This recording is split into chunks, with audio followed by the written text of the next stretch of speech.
इस वीडियो में हम पढ़ेंगे राज्यसभा का विशेषाधिकार। तो सबसे पहले देखते हैं थोड़ा सा संसद के बारे में। जो हमारी संसद है यानी कि जो भारत की संसद है उसके दो सदन होते हैं। पहला है लोकसभा और दूसरा है राज्यसभा। पहला है लोकसभा और दूसरा है राज्यसभा। और लोकसभा को कहा जाता है प्रथम सदन, प्रथम सदन। और राज्यसभा को कहा जाता है दूसरा सदन या द्वितीय सदन, दूसरा सदन। लोकसभा का दूसरा नाम है निम्न सदन, निम्न सदन। और राज्यसभा को कहा जाता है उच्च सदन। इसके अलावा जो लोकसभा है उसको लोकप्रिय सदन भी कहा जाता है, लोकप्रिय सदन भी कहा जाता है। लोकप्रिय सदन क्यों कहा जाता है? क्योंकि लोकसभा का चुनाव जनता के द्वारा किया जाता है।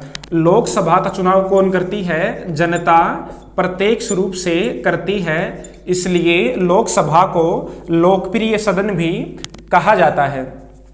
तो लोकसभा लोकप्रिय सदन है, यह जनता द्वारा प्रत्यक्ष रूप से चुनी जाती है। इसलिए लोकसभा की शक्तियां राज्यसभा की तुलना में ज़्यादा होती हैं। जो ये लोकसभा है इसकी शक्तियां राज्यसभा की तुलना में ज़्यादा होती हैं। लेकिन कुछ ऐसे अधिकार भी हैं जो केवल राज्यसभा को प्राप्त हैं, लोकसभा को प्राप्त नहीं हैं। सामान्यतः तो लोकसभा राज्यसभा की तुलना में ज़्यादा शक्तिशाली होती है, क्योंकि लोकसभा का चुनाव जनता द्वारा किया जाता है।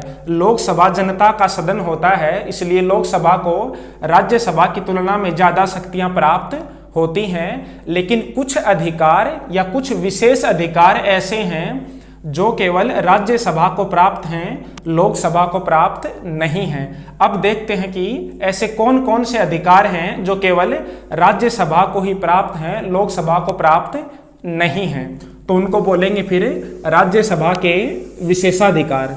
तो राज्यसभा के विशेषाधिकारों में पहला विशेषाधिकार है अनुच्छेद 249। अनुच्छेद 249।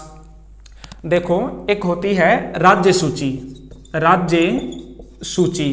तो राज्य सूची के जितने भी विषय होते हैं उन पर कानून बनाने का अधिकार राज्य के विधानमंडल को होता है। राज्य सूची में जितने भी विषय होते हैं उन पर कानून बनाने का अधिकार राज्य विधानमंडल को होता है। लेकिन अनुच्छेद 249 के अंतर्गत राज्य सूची के विषय पर कानून बनाने का अधिकार संसद को प्राप्त हो जाता है। राज्य सूची के जो विषय होते हैं उन पर कानून बनाने का अधिकार राज्य विधानमंडल को होता है। लेकिन अनुच्छेद 249 के तहत राज्य सूची के विषय पर कानून बनाने का अधिकार संसद को भी प्राप्त होता है। और वो किस प्रकार होता है ये अब देखते हैं। तो अनुच्छेद 249 के तहत यदि राज्यसभा किसी राज्य सूची के विषय पर 2/3 बहुमत से प्रस्ताव पारित कर देती है तो फिर संसद सामान्य बहुमत से राज्य सूची के विषय पर कानून बना सकती है। देखो लिख के बताता हूं। यदि राज्यसभा किसी राज्य सूची के विषय पर 2/3 बहुमत से प्रस्ताव पारित कर देती है तो संसद साधारण बहुमत से उस विषय पर कानून बनाएगी, उस विषय पर कानून बना सकती है।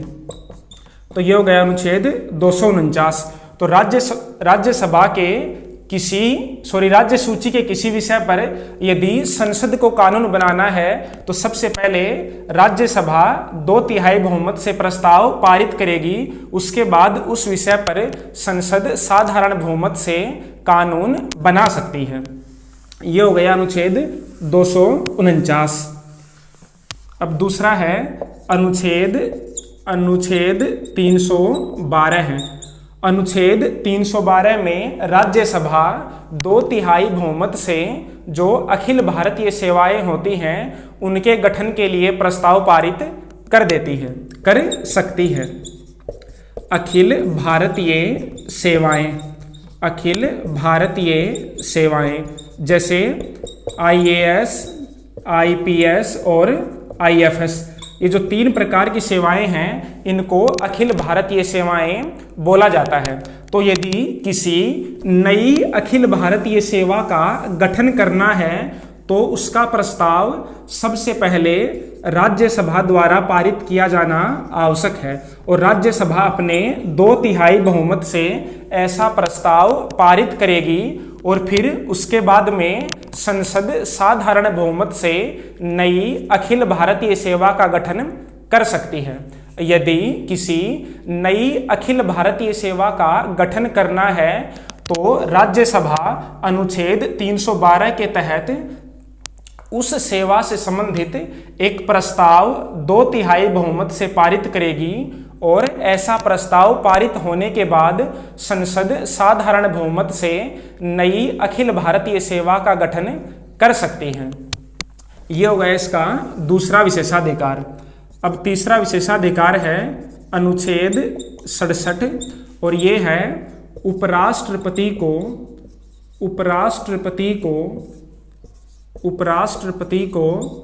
हटाने के संदर्भ में यदि उपराष्ट्रपति को उसके पद से हटाना है तो सबसे पहले राज्यसभा तात्कालिक बहुमत से प्रस्ताव पारित करेगी और उसके बाद लोकसभा साधारण बहुमत से प्रस्ताव पारित करेगी और उसके बाद उपराष्ट्रपति अपने पद से हट जाएगा।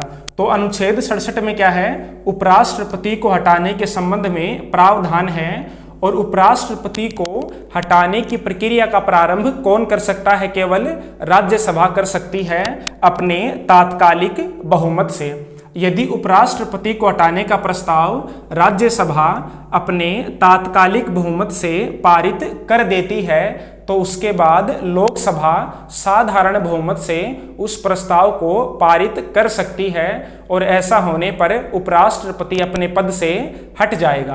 तो ये हो गए राज्यसभा के 3 प्रकार के विशेषाधिकार।